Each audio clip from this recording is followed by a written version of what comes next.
안녕하세요. 반갑습니다. 반갑습니다. 오늘부터 이제 감점평가 강기복구를 기본 강의를 해요. 한 5월달에 한 번 했었어요. 하셨는데 이제 올해는 기본 강의 두 번 한대 가지고 두 번째 하는데 5월달 강의나 이번 달 강의는 이제 별반 차이는 없고요. 이게 보시면 지금 강기복구를 작년까지만 해도 기본서가 있었어요. 제가 기본서가 850페이지짜리 있었어요. 850페이지짜리 기본서가 올해는 안 냈어요. 왜냐면 이게 어떤 수험생이 850페이지 너무 두껍다 하는 거예요. 근데 두껍지 않아요. 원래 지금 여러분들 많이 보시는 선생님 책 보면 1200페이지가 넘어요. 그에 비하면 한 350페이지 줄인 거 적으니까 많은 건 아닌데, 그런데 제가 보기에도 850페이지 많아요. 네, 많아가지고 그래서 기본서를 따로 안 내고 올해는 안 내고 이제 서머리라는 책으로 해가지고 이 책을만 강의를 하거든요. 이 책 가지고 기본 강의하고 요약서 강의를 하고 이렇게 하기로 했어요. 이게 450페이지 되는데 이제 450페이지 되는데 이제 여러분들 이제 강기복구는 이제 너무 열심히 하지 마세요. 감점평가 강기복구인데 열심히 하지 마세요. 하지 마시고 이제 말씀을 드리겠지만 여러분들 이제 감점평가사가 가장 합격에 당락을 영향을 미치는 것은 회계학, 경제학 이 두 과목이잖아요. 회계학하고 경제학을 꽈락을 넘으셔야 합격하세요. 다른 과목은 70점 넘어요. 솔직히 다른 과목은 회계학, 경제학 뺀 나머지 과목들은요. 학원 커리큘럼 따라서 이렇게 학원에서 기본 강의 듣고 문제 풀고 하면 70점 넘어요. 못 넘을 수가 없어요. 근데 회계학하고 경제학은 안 그래요. 회계학은 반드시 45점을 넘으셔야 돼요. 근데 경제학은 55점을 넘으셔야 되고 이거 반드시 해주셔야 돼요. 그러면 감점평가에서 두 가지 과목만 이렇게만 맞춰주면 합격해요. 근데 이게 꽈락률이 50% 넘어요. 회계학하고 경제학이. 회계학 항상 50% 꽈락률이 50%꽈락률이 50%가 꽈락이고, 경제학도 작년에 어려웠대가지고 경제학도 꽈락률이 거의 50%이더라고요. 그래서 무슨 말이에요? 회계학 45점, 경제학 55점 넘으면 합격한다. 근데 여러분 절대평가잖아요. 절대평가 60점 평균 60점 넘어야 되잖아요. 그죠? 그럼 여기서 마이너스 15점이죠. 경제학에서 마이너스 5점이죠. 마이너스 2점, 20점이 모자라요. 그럼 다른 과목에서 강기복구 솔직히 10점. 그 다음에 민법 여러분들 하다 보면 다 70점, 80점 넘어요. 그 다음에 부동산 원론이 있죠. 이 부동산 원론도 제가 공부를 안 해봤지만 경제학하고 비슷한 면이 있거든요. 조금 더 경제학보다는 조금 더 쉬운 것 같더라고요. 70점. 그러면 이 플러스 30점이죠. 마이너스 20점. 전체적으로 플러스 10점. 62점 맞고 합격하는 거죠. 이렇게 전략을 잡으셔야 돼요. 그러니까 이제 민법이나 부동산 원론은 여러분들 이제 선생님한테 얘기 들으시고 이제 제가 말씀드린 것은 경제학하고 회계학에 집중하셔라. 여러분들 고등학교 때 영어 공부 매일 하는 것처럼 영어 수업 맨날 했잖아요. 그것처럼 경제학, 회계는 매일 꾸준히 하셔야 된다. 이론을 탄탄히 하시고 문제를 많이 풀어보셔야 될 거예요. 아마 무슨 문제 풀어보시면 될 겁니다. 맞기 쉽지 않아요. 45점, 50점 넘기 쉽지 않아요. 근데 이거 맞으면 이제 다른 과목들은 70점 맞는 것은 어렵지 않죠. 제 강의는 그래서 기본서가 850페이지짜리를 더 이상 안 내고 450짜리로 이렇게 딱 한 거 뭐냐면 이것 때문에. 강기복구가 솔직히 7점 맞으면 합격하는데 1200페이지, 850페이지짜리 볼 필요는 없잖아요. 그죠? 450페이지 보면 되니까 이것만 보면 된다. 이렇게 하면 되고, 그래서 이걸로 했고요. 그래서 보시면 지금 이게 출제 경향이고 주요 내용인데 시험은 9개 법률 시험 봐. 9개 법률. 그래서 보시면 옆에 출제 문항수 있죠. 이건 고정된 값이에요. 고정된 값이고 13문제, 나머지 3개, 4개, 마지막에 동사한 채권나무법 하나 이렇게 보정됐다고 생각하시면 돼요. 그래서 이제 국토 및 이용이라는 법률이 이게 제일 중요하고요. 13문제 나오죠. 13문제. 그 다음에 나머지는 3개, 4개, 3개 또는 4개 나온다 생각하시고 마지막에 동산 채권담보법이 한 문제 나온다고 생각하시면 돼요. 이렇게 해서 이제 9개 범위를 시험을 보고요. 이제 대부분이 이제 이게 다 행정법이고 부동산 특기법이 민법이고 민법 영역이고 동산 채권담보법도 민법 중에서 이 물권법하고 채권법을 이제 시험 보는 채권법의 내용이 들어 있어요. 그래서 여러분들 안 봐서 그렇지 이 동산 채권담보법이 이제 어렵지 않아요. 이제 여러분 채권법을 공부 안 하기 때문에 채권법 부분은 잘 안 나오는 것 같고 물권법 시험이 나오거든요. 그대로 있어요. 그대로 민법 공부하는 거 그대로 있어요. 그대로 똑같다고 민법하고 똑같다고만 확인만 하시면 돼요. 30분만 공부 30분. 그다음에 부동산 등기법은 이제 민법에서 물권법 공부하셨잖아요. 이제 등기하는 거 그런 거고 나머지는 행정법을 생각하시면 돼요. 이렇게 공부하시고 나중에 2차 공부하실 때 보상법규 공부하시잖아요. 보상법규 하실 때 관계법규에서 공부했던 글이 많이 나와요. 많이 나와요. 많이 나와요. 그래서 예를 들어서 제가 행정법 처음 공부할 때 행정 계획이 되게 힘들었거든요. 행정 계획이. 예를 들어서 이게 되게 힘들었어요. 공부하기가. 나중에 시간이 흘러가지고 알고 보니까 행정 계획이 하는 판례들을 공부하는데 다 국토의 계획 및 이원화 법률이란 판례다. 이 판례. 그러니까 나중에서 알았어요. 이거 국토계획 및 이원화 법률만 좀만 알면 행정계획이 나오는 행정법에 나오는 행정계획 판례를 이해하는데 되게 도움이 돼요. 그러니까 여기서 공부해둔 게 나중에 여기서 많이 도움이 될 겁니다. 나중에 이거 봤던 것이 나중에 2차 공부할 때 보서번교 공부할 때 많이 다시 나옵니다. 다시 나오는 거니까 조문을 확인하세요. 왜냐면 왜 조문 확인하는 게 중요하냐면 행정법 공부하다 보면 나중에 이제 행정법 보상법규 공부하다 보면 법전이 있는데 법전은 잘 안 봐요. 행정법은 이 법전 잘 안 보게 되거든요. 봐야 되는데 근데 여러분들 이거 공부하고 가면 법전 보는 게 익숙해지니까 수월해지죠. 그래서 행정법 나중에 보상법규가 행정법인데 이게 행정법인데 이거 공부할 때도 관계법규가 도움이 된다. 이게 여기 또 나온 것들이 다시 나온다는 것을 알고 계시면 공부하기 수월해지죠.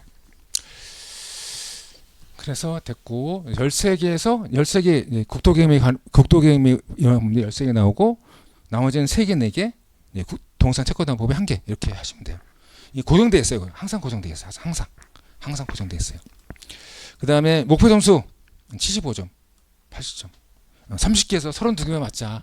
문제가 좀 어렵게 나오면 75점, 쉽게 나오면 80점만 맞자.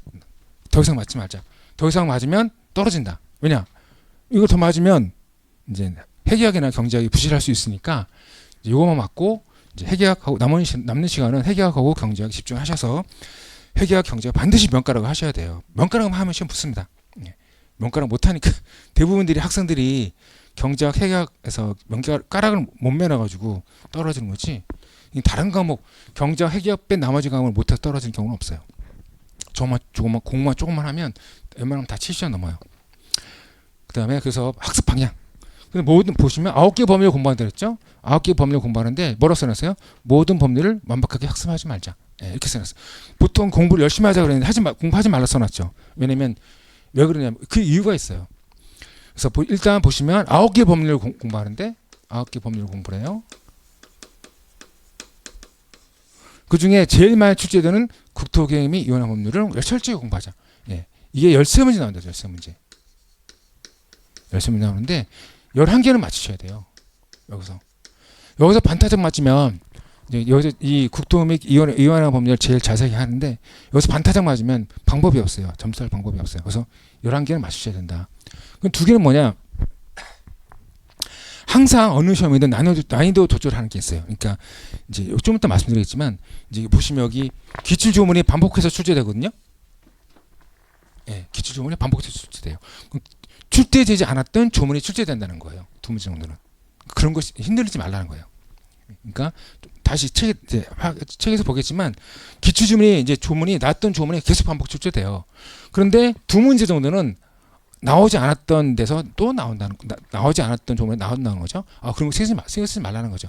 제가 이제 책에 딱 봐가지고 없는 것도 개정할 때마다 새로 출제되는 것을 추가하게 하지만 그 외에 벗어난 것들은 뭐가 있을까라고 궁금해하지 마세요. 그런가 보다 하세요. 방법입니다. 11개. 11개 그러니까 기초조문만 제대로 공부하시면 11개 맞춘다는 거예요. 예. 근데 암기할 게 많습니다. 그 다음에 일단 쉬운 법률은 만점을 맞자. 그러니까 써놨죠. 부동산 가액공시법 3개, 감정평가사법 3개, 국유재산법 4개, 부동산 등기법 4개, 동산 채권담보법 한 문제 나오는데 이거 다 맞추자. 이건 어렵지 않거든요. 조금만 신경 쓰면 어렵지 않기 때문에 다 맞출 수 있습니다. 여기서 빠진 게 뭐냐면 아까 여기서 빠진 게 뭐가 빠졌냐면 이게 빠졌어요. 뭐가 빠졌냐면 그래서 보시면 지금 말씀드린 게 그래서 국토개임위원회 법률 13개에서 11개 맞추고 부동산 가격공시법 다 맞추고 감정평가사법 다 맞추고 국유재산법 다 맞추고 부동산 등기법 다 맞추고 동상 채권담보법 다 맞추고 이렇게 맞추라는 거예요. 이건 다 맞추라는 거예요. 3개, 4개, 4개, 4개, 1개. 그럼 빠진 게 있죠. 건축법하고 공간정보법, 도시 및 주거환경정비법이 빠졌죠. 이것은 이제 이거부터 공간정보의 구축 및 관리 등의 법률 중에서 지적에 관한 사항. 이건 이제 원래 법률이 많아요. 조문이 많은데 지적 부분만 나요. 지적 부분. 이 지적은 뭐냐면 토지에다가 이제 번지수를 매기는 걸 말해요. 근데 이게 조문이 몇 개 안 돼요. 몇 개 안 되는데 양이 되게 작아요. 근데 네 문제 시간에 나와.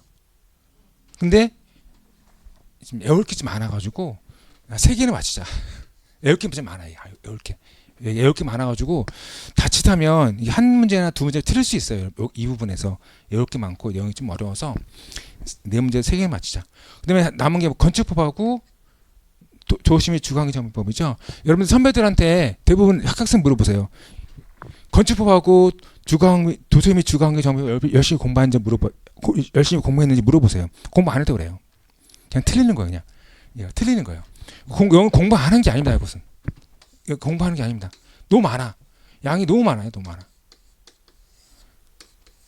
양이 너무 많아요. 지금 너무 많기 때문에 이거 하다 보면 시간 다 갑니다. 그래서 이 책은 이제 건축법하고 이 도시 및 주거환경정비법을 많이 줄여놨어요. 많이 줄여놔가지고 이만큼 줄여놓은 거예요. 그래서 대신 그래도 기출문제 반복되겠죠? 이것도 2문제만 맞죠. 2문제만 이렇게 2문제만 아셨죠? 건축법하고 도시 및 주거환경정비법은 기출문제만 공부를 하셔가지고 반타작만 하자. 그러면 이제 대충 80 넘어가 이게 그죠?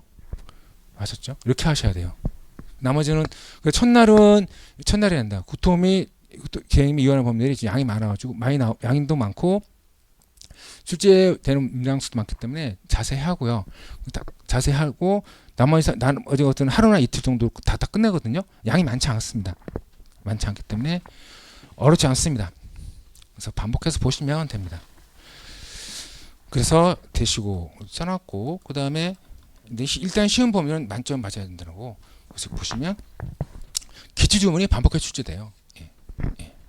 반복해서 출제됩니다. 그래서 이 책에 다 표시해놨거든요. 기출 표시를 다 해놨어요. 해놨고 이제 그리고 기출 예상 조문이 있어요. 기출 예상 조문. 기출 조문이 있고 이제 예상 조문은 기출 조문의 위에 있는 조문, 밑에 있는 조문이 예상 조문이에요. 되게 신기하죠. 제가 지금 올해 강의 3년째 하는데 1년차 때는 잘 모르겠다가 작년에 제가 눈치챘어요. 그래가지고 작년에 눈치채가지고 올해부터는 책을 한 권만 내가지고 이렇게 하거든요. 기출조문이 반복해서 출제되니까 기출조문은 반드시 공부하시고요. 그다음에 좀 열심히 욕심을 부리면 혹시 또 모르잖아요. 기출조문 위에 있는 조문, 밑에 있는 조문이 예상 조문이니까 위아래로 좀 보시면 이제 시험 문제 맞히는데 아무런 지장이 없습니다. 됐죠? 예, 이것은 이렇게 하시면 됩니다. 그래서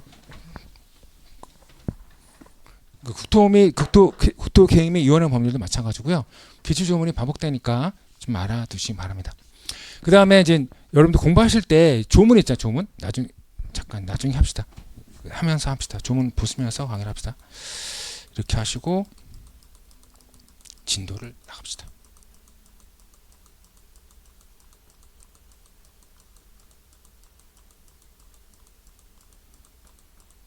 그래서 말씀드렸지만 이제 첫 번째가 국토의 계획 및 위원회 법률 있죠. 이건데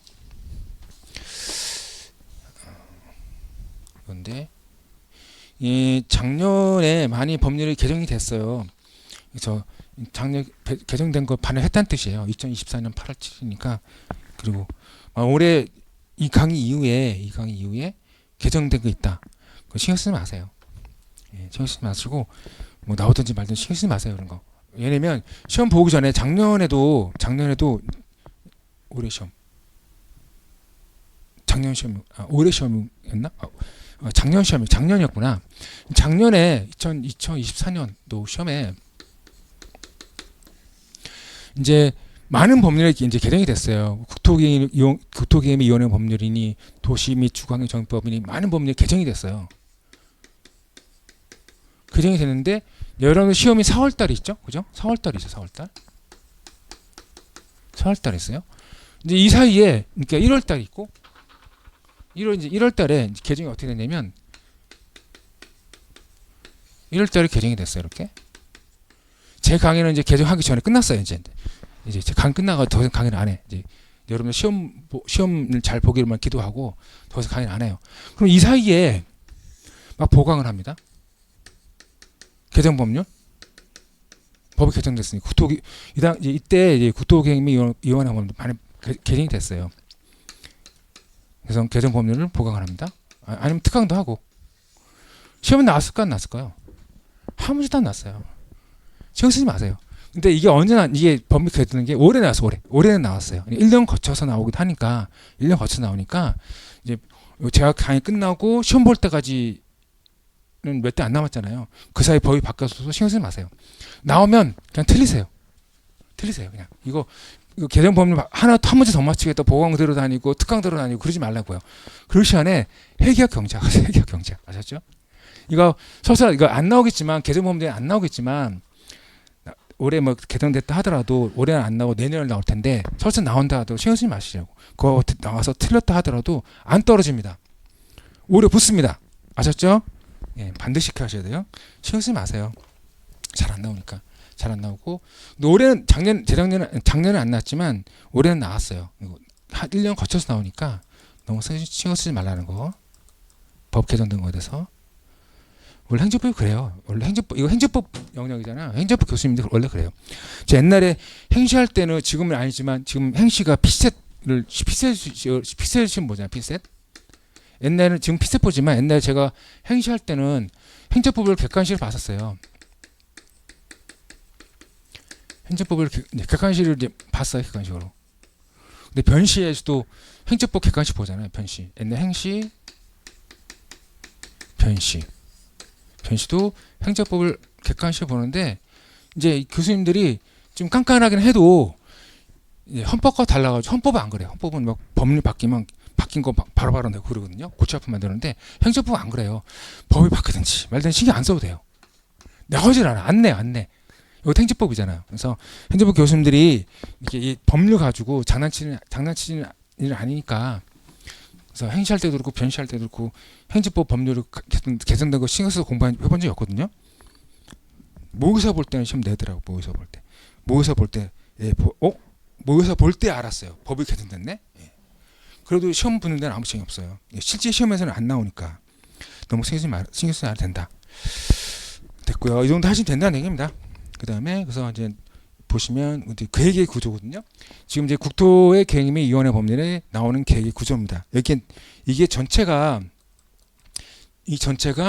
국토계획 및 위원회 법률을 내용을 정리한 거예요. 한꺼번에 수많은 계획이 나옵니다. 그래서 이제 또 나왔던 게 또 나오니까 너무 신경 쓰지 마세요. 이렇게 이런 거 공부하는 거구나 라고 생각하시면 돼요. 그래서 일단 첫 번째 국가계획이 있습니다. 국가계획. 이 전국 단위 계획이요.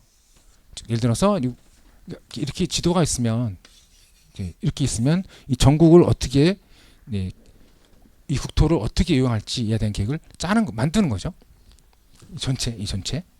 그러면 이 누가 만드냐면 중앙행정기관 나오면 장관을 말합니다. 장관. 이 장관을 말해요. 장관이 도시군 기본계획이나 도시군 관리계획으로 결정해야 할 사항이 포함된 계획. 그러니까 나중에 밑에 도시군 기본계획, 도시군 관리계획이 나오거든요. 여기에 포함될 사항을 미리 이제 만들어 넣는 거예요. 도시군 기본계획, 도시군 관리계획. 그래서 첫 번째 제일 높은 단위가 국가계획이 있습니다. 이게 전국 단위 계획, 전체로 이렇게 전체 토지를 어떻게 이용할지에 대한 계획을 만드는 거죠. 그러면 이거 국가계획이 만들어지면 그 밑에 광역도시계획이 있어. 광역도시계획. 그래서 이제 광역계획권의 장기 발전 방향을 제시하는 계획이다. 이건 나중에 봅시다. 광역도시계획. 일단 이런 게 있구나. 국가계획 밑에 광역도시계획 있구나. 이 정도만 알고 계세요. 다시 또 나옵니다. 이게. 그 다음에 광역도시 계획이 만들어지면 그 밑에 도시군 기본계획이 나와요. 도시군 기본계획. 기본자. 나중에 뭐 하겠지만 여기 보시면 일단 보세요. 특별시, 광역시, 특별자치시, 특별자치도 시군의 관할구역 생활권에 대해서 기본적인 공간구조하고 장기 발전 계획을 방향을 기본적인 공간구조, 장기적인 발전 방향을 제시하는 종합계획인데 도시군 관리계획의 수립의 기초 지침이 된대요. 아무튼 잠깐만 이거 일단 다시 또 할 거니까 이런 게 있구나 보세요. 일단은 보시면 특광시 이거 일단 줄일게요. 특광 그다음에 특이죠. 시군이라고 할게요. 특강시군이라고 줄일게요. 일단 이게 계속 나와요. 좀 이따 다시 할 거예요. 도시군 기본계획 할 때 왜 특강시군인지에 대한 얘기를 다시 할게요. 아무튼 지금은 특광시군이다. 특별자치시는 어디가 있어요? 세종시였겠죠. 세종시. 특별자치도는 어디가 있어요? 제주도. 그러니까 특이죠. 특이라고 생각하시고 특광시군 이렇게 일단 용어를 이렇게 두세요. 이 특광시는 계속 반복해서 나오니까 일단 이렇게 알아두세요. 왜 그런지는 좀 이따 설명할게요. 그다음에 도시군 기본계획이 만들어지면 그 밑에 이제 도시군 기본계획을 구체화한 계획이 또 나와요. 도시군 관리계획이 나오는데 이것은 도시군 관리계획은 아주 구체적인 계획입니다. 보시면 여기 또 나오죠. 특광시군의 개발이나 정비나 보존을 위해서 수립하는 여러 가지 계획을 말해요. 그래서 토지 이용 계획이 될 수도 있고 교통에 관한 것도 있을 수 있고 환경에 관한 계획일 수도 있고 경관, 안전, 산업, 통신, 보전, 복지, 안보, 문화 등에 하는 여러 가지 계획이 들어가는 게 도시군 관리계획입니다. 여기서 이게 중요한데 이것도 특강시군이에요. 그다음에 도시군 관리계획이 여기 보시면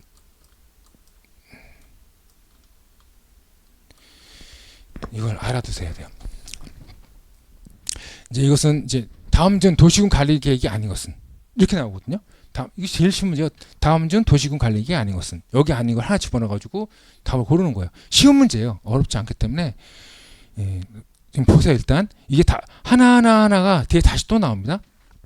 그래서 첫 번째 도시군 관리계획에 뭐가 있냐면 용도지역, 용도지구에 관한 계획이 나와요.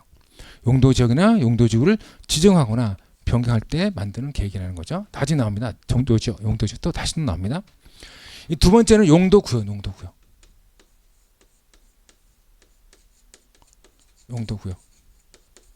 이 용도구역이라는 계획이에요. 보시면 개발제한구역 이거 여러분 다 잘 아시는 그린벨트 말하는 거.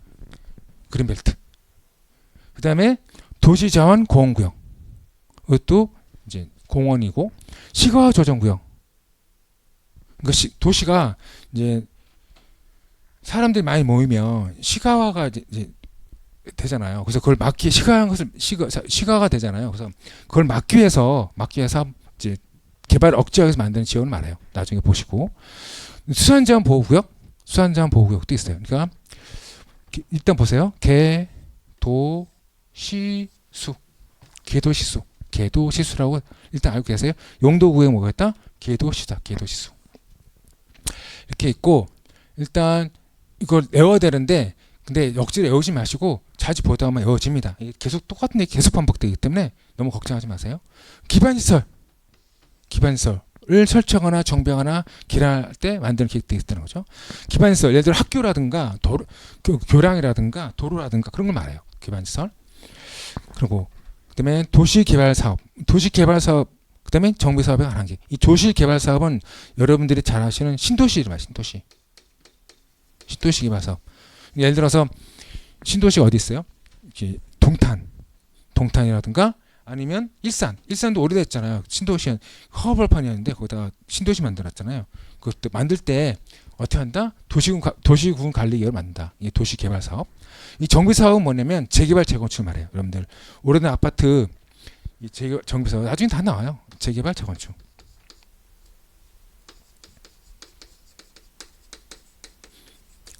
재개발 재건축. 재개발 이 정비 사업은 재개발 재건축이 하는 거다. 이 정비 사업도 도시군 관리계획에 들어간다. 그다음에 지구단위 계획구역.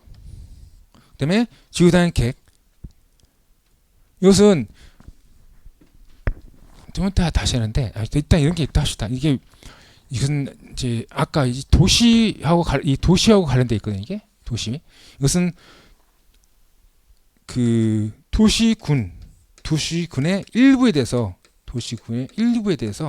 이제 계획을 만드는 거예요. 도시군의 일부에 대해서만 일단 가고 있어요. 지구가 도시나 군의 일부에 대해서만 일부에 대해서 계획을 짜는 거다라고 생각하시면 돼요. 지구자가 일단 다시 나옵니다. 지구단위 계획 구역을 지정하고 그에 따라서 지구단위 계획을 만드는 거. 이것도 도시군 관리 계획이다. 그다음에 이 공간 재구 조약 이게 중요한데 이번에 재작년에 개정이 됐죠. 새롭게 들어왔어요.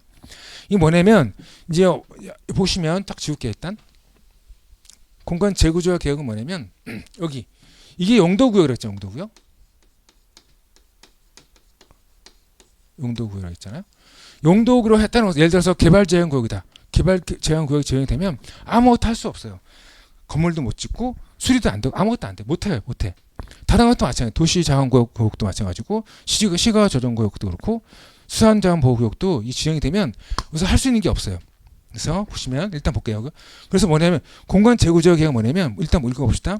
토지 이용 및 건축물이나 그 밖의 시설의 용도, 건폐율, 용적률 높이 등을 완화하는 용도구역의 효율적이고 계획적인 관리를 위해서 수립하는 것이다. 무슨 말이냐면 용도구역이 지정이 되면 여러 가지 이제 건물도 못 짓고 건폐율도 제한이 있고 용적률 제한이 있고 높이도 제한이 있단 말이죠.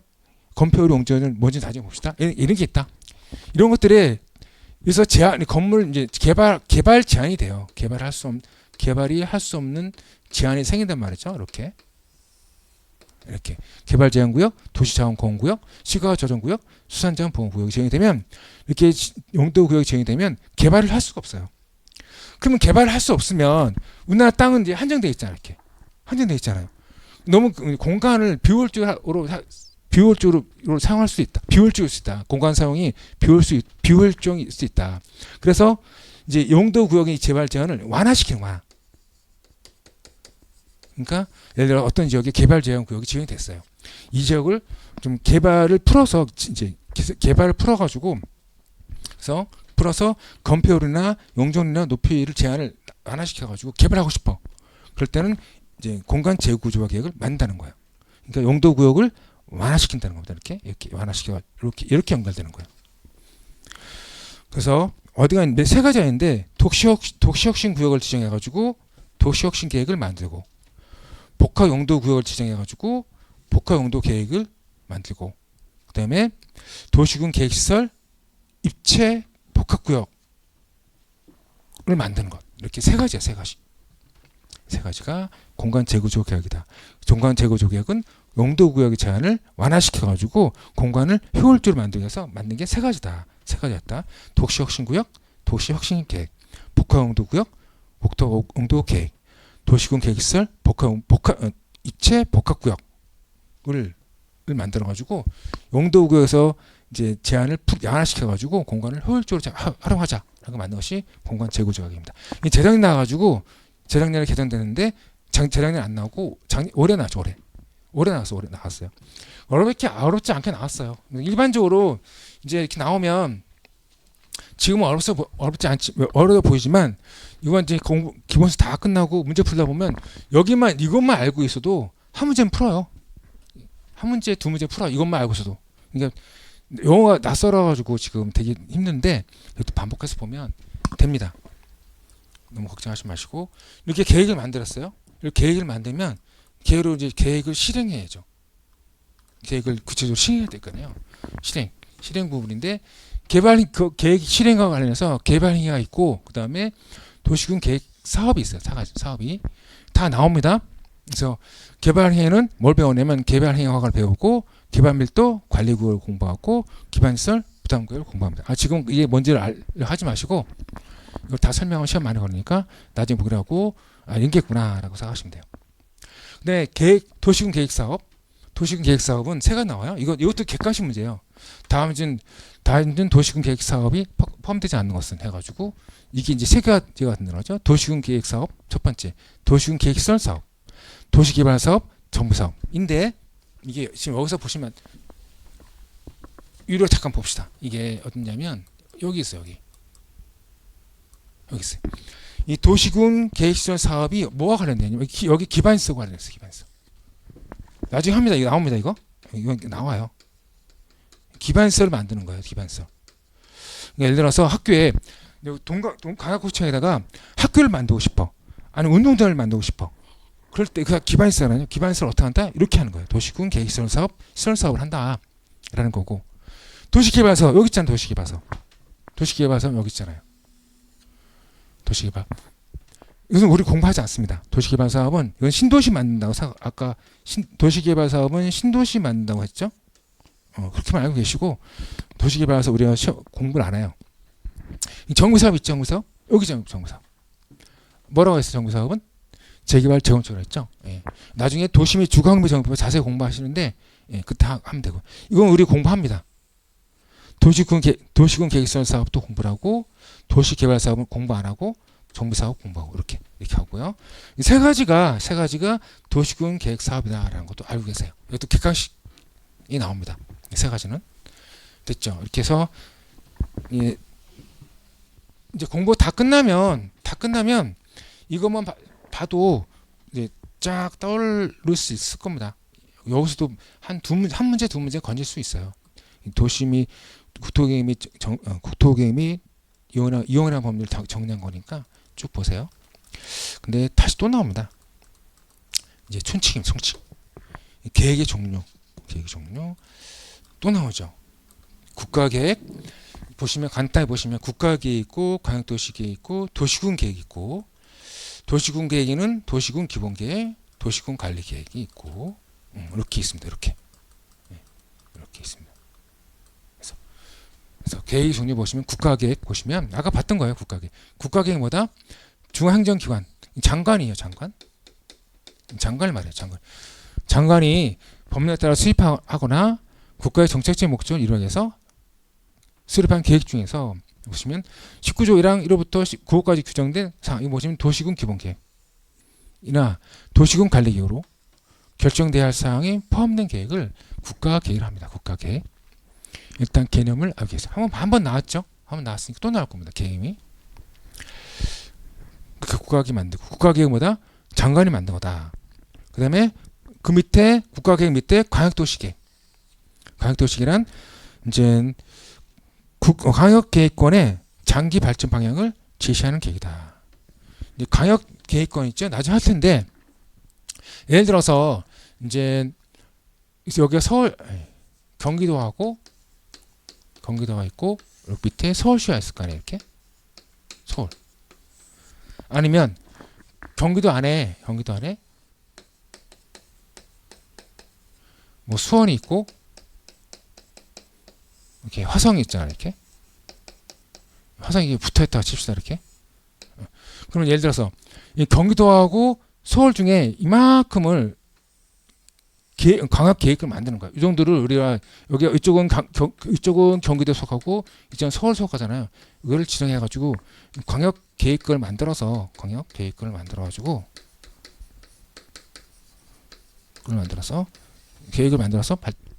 보자 이런 거예요. 아니면 이게 경기도하고 서울하고 할 수도 있고, 아니면 경기도 안에 수원하고 화성이 할 수 있어요. 그러니까 예를 들어서 이렇게 이 정도. 이쪽은 수원이고 이쪽은 화성이죠. 이렇게 할 수 있어요. 이렇게 만드는 것을 광역계획권을 해요. 광역계획권. 그래서 이것은 다 다시 또 나옵니다. 이거 이렇게 국가계획 있고 순서는 알아두세요. 이게 일단 정확히 몰라도 지금은 국가계획 제일 밑에 제일 위에 있고 그 다음에 광역도시계획이다. 그 밑에 도시군 계획이 있다. 이 정도는 개념은 좀 이 정도는 알고 계셔야 돼요. 지금 자세한 내용 몰라도 자세한 내용은 차근차근 이제 반복해서 보면 알면 되고 일단 지금은 광역도시계획 그 밑에 국가계획 그 밑에 광역도시계획 그 밑에 도시군계획 이렇게 있다. 도시군계획에는 도시군 기본계획이 있고 도시군 관리계획이 있다. 이렇게. 그래서 도시군 계획입니다. 도시군 계획에는 도시군 기본 계획이 있고 도시군 관리 계획이 있습니다. 보시면 도시군 계획 보시면 특강시 또 나오죠. 특강시군 특광 즉 시군의 관할 구역에 대해서 수립하는 공간 구조와 발전 방향에 대하여 계획으로서 도시군 기본 계획과 도시군 관리 계획으로 구분한다. 이게 행정법 보시면 도시군 기본 계획, 도시군 관리 계획이 나와요. 행정법 공부하실 때. 그것이 행정법에서는 행정처분이 아니다. 몰라도 돼 이거 나중에 합니다.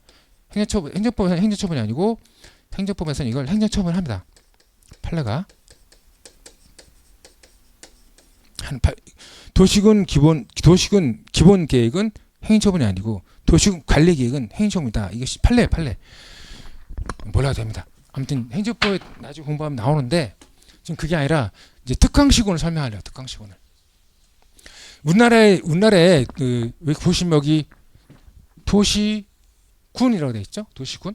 여기 도시군이라고 돼 있고 도시군이라고 돼 있어요. 그러니까 무슨 말이냐면 우리나라의 행정계획의 기본 단위 행정계획 수립에 행정계획의 수립에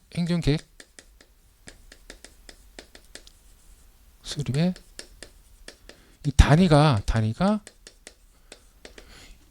도시이거나 아니면 군이라는 뜻입니다. 도시 아니면 군이라는 뜻입니다. 이게 그 특강시에 나오는데 특강시에 보시면 우리나라는 행정구역을 보게 되면 제일 위에 도가 있죠. 도 경기도, 경안도, 충청북도, 충청남도, 경상도 그런 게 있죠. 제일 위에 도가 있고 제일 밑에 구가 있죠. 구는 관악구, 동작구, 뭐 성남 아니 관악구, 동작구, 서초구 이런 구가 있어요. 도가 있고 구가. 그 중간에 뭐가 있냐면 특별시가 있고요. 그다음에 광역시가 있고요. 그다음에 서울특별시, 인천광역시, 예를 들어서 수원시가 있고 연천군이 있어요. 이렇게 연천군. 그래서 특강시군을 하는 거예요. 무슨 말이냐면 이제 아까 행정계획 수립 단위가 도시 또는 군이라고 했죠. 무슨 말이냐면 도로 이제 계획을 짜려 하니까 너무 커서 강원도를 전체로 해가지고 계획을 짜기 너무 크다는 거죠. 적절하지 않다. 그다음에 구는 너무 작아. 예를 들어 관악구를 단위라서 계획을 짜려면 너무 작다는 거예요. 예외적인 게 있어요. 이게 나중에 나오는데 나중에 보기라고. 구는 서초구나 관악구나 동작구로 계획을 짜기엔 너무 작더라 이거예요. 너무 작아가지고 계획의 기본 단위를 하지 않는다는 거죠. 도는 너무 커서 구는 작아서. 근데 구 단위로 해가지고 계획을 짤 수는 있어요. 이거 나중에 아까 했잖아요. 지구 단위 계획. 이게 예외적이 있어요. 지구 단위 계획이 있긴 있어요. 지구. 그러니까는 구를 지구로 정해가지고 구를 지구로 정해가지고 구 단위로 계획을 짤 수는 있어요. 이게 나중에 예외적인 게 있어요. 지구 단위 계획이 있는데 일단 나중에 보기를 하고 구 단위를 해가지고 계획을 짤 수 있는 경우가 있다. 지구 단위 계획이다. 그렇지만 기본적으로 도는 너무 커서 계획을 짜기 너무 크다. 구는 너무 작아서 계획 짜기는 너무 힘들더라. 왜냐면 예를 들어서 관악구로 예를 들어서 단위를 해가지고 계획을 짜려고 해요. 그러면 관악구만 계획을 짜면 좋은데 관악구 옆에 동작구 붙어 있고 관악구 옆에 서초구 붙어 있고 관악구 옆에 구로구 붙어 있잖아요. 그러면 이 서초구, 구로구, 이제 동작구와 연결되는 부분이 있기 때문에 이 관악구청장이 조성하기가 힘들어요. 예. 서울시장이 해야 돼. 예. 그런 문제가 있어서 안 하는 그렇게 구단위는 안 하는 겁니다. 그래서 이렇게 해서 그런 문제가 있어가지고 이제 서울시장이 관악구에 하는 계획을 짜는 거예요. 아무튼 그래서 보시면 특별시 서울특별시하고 인천광역시하고 수원시하고 연천군이 면적이 비슷하더라.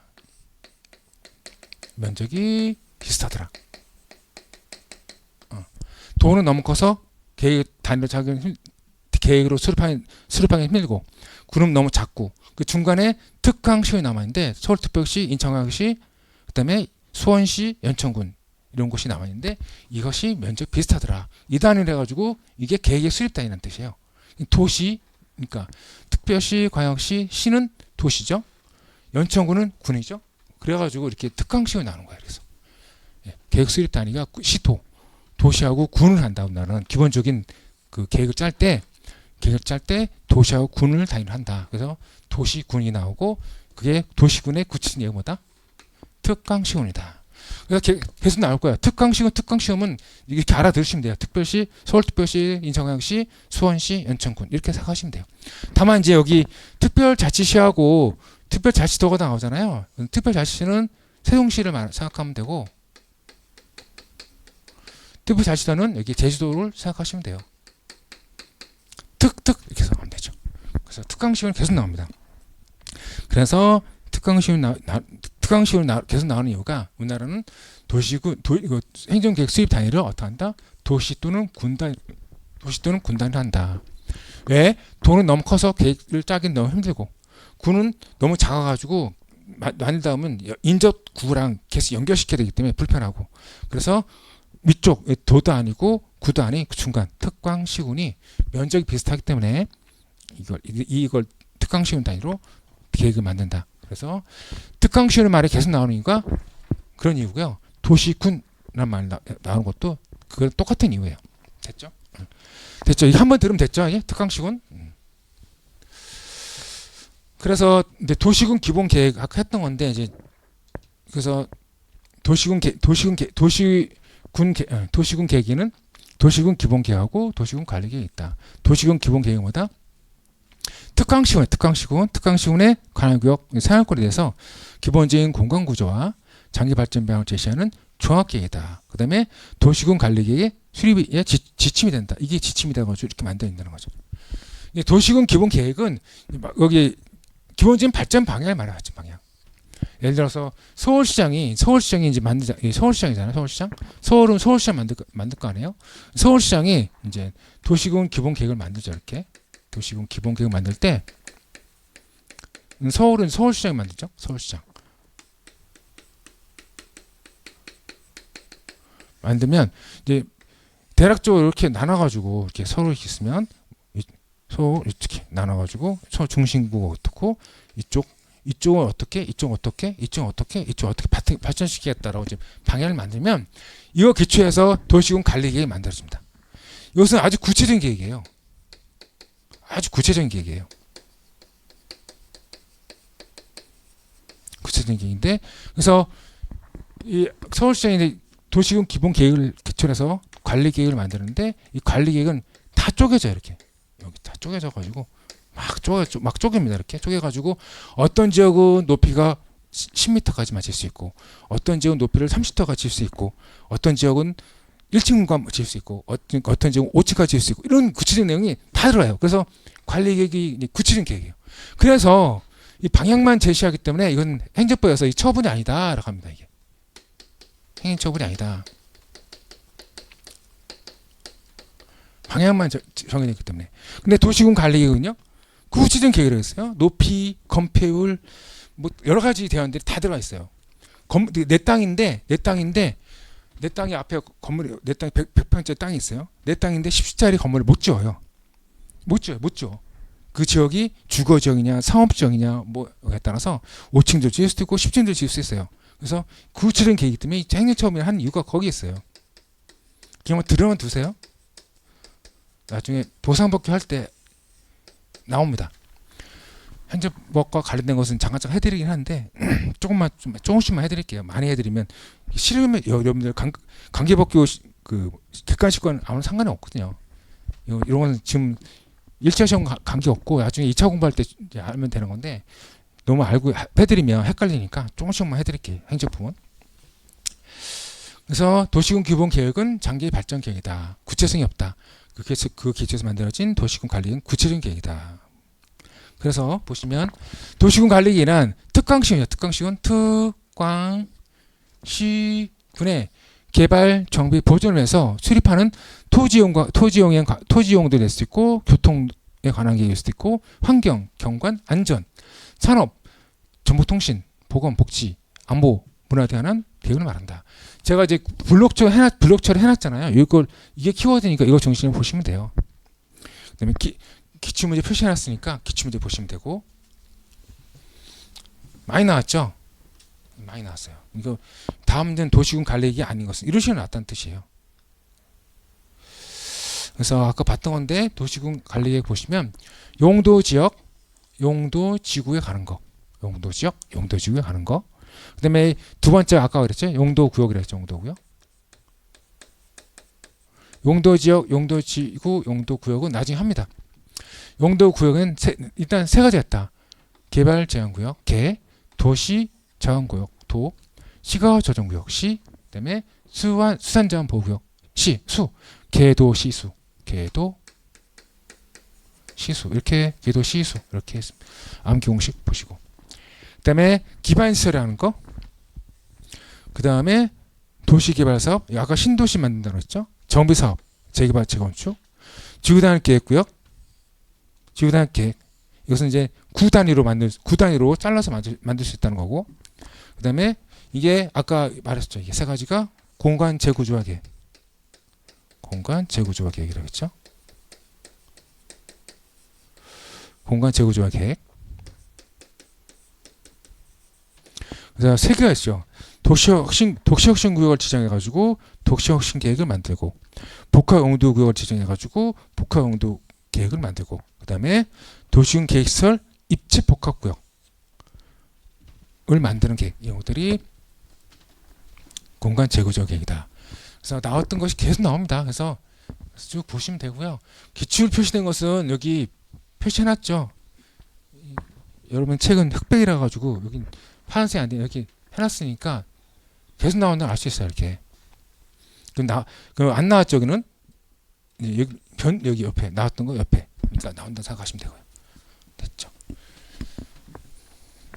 그래서 국토 및 이용이라는 법률도 13문제가 나오지만 한 11문제 정도는 나왔던 계속 나오니까 너무 걱정하지 마시고, 나왔던 또 나온다 생각하세요. 또 나온다고. 예. 행정법은 그래요. 행정법 보상법규 문제는 이제 2차 시험 문제는 잘 모르겠는데 제가 여러분들 문제를 잘 보긴 보지만 제가 강의를 안 해서 꼼꼼히 보지는 않지만, 행정법 같은 경우는요, 이 행정법은 나중에 보상법규도 나중에 공부할 때 도움이 될 거예요. 행정법은 기출문제가 이렇게 사례형을 말합니다. 사례형. 이 사례형 같은 경우는 기출이 반복 출제돼요. 예. 이것만 알아도 변호사 공부하는 친구들이 쉬울 텐데 잘 모르더라고요. 몇 년째 얘기해도. 그래서 이것도 마찬가지고 다시도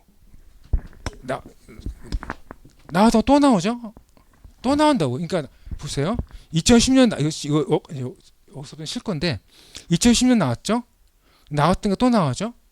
그 다음에 이건 안 나왔잖아요. 나왔던 거 옆에 있는 거잖아요. 그래서 여기는 2015년이 나오고 여기 10년, 15년 나왔는데, 이제 이 문제 여기서는 나왔으니까 또 나왔다 생각하시면 되고, 이것은 나왔던 거 옆에 있는 거 나왔다 생각하시면 돼요. 그러니까 그렇게만 해놨어요. 그래서 안 나오는 것들은 싹 빼고 나오는 거 중심해서 써놨어요. 그래서 이것만 보시면 됩니다. 이것만. 그런 거 욕심 부리지 마시고 이렇게 하시고 잠깐 쉬었다가 한 10분 쉬었다가 합시다.